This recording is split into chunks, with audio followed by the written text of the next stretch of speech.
efa tongotra ny andro azavariny tsony anao efa kaiky ny andro farany ka de mibeba tsy maintsy ho tsaraina na izao na ianao raha mbola olombelony ety efa tongotra ny andro azavariny tsony anao efa kaiky ny andro farany ka de mibeba tsy maintsy ho tsaraina na izao na ianao raha mbola olombelony ety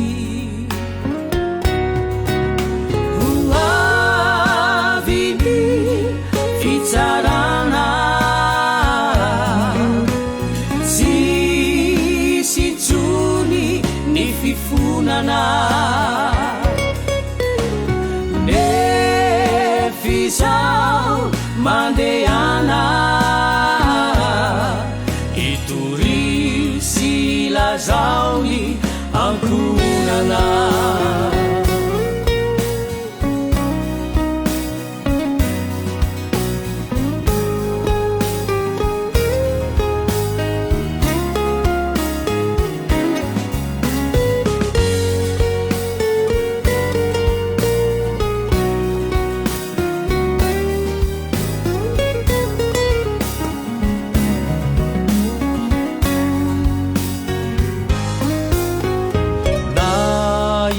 tampo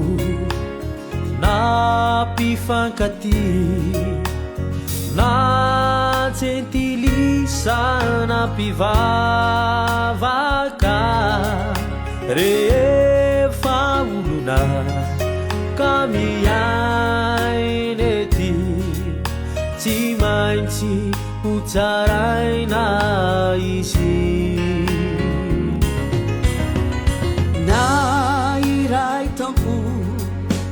na pifankaty na gentilisa na pivavaka rehefa olona ka miainy ety tsy maintsy ho tsaraina izy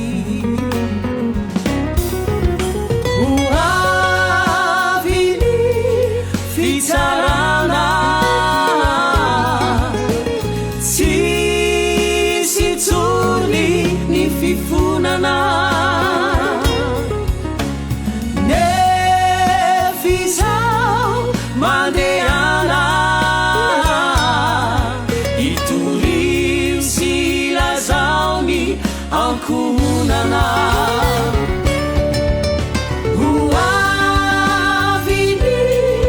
fitsarana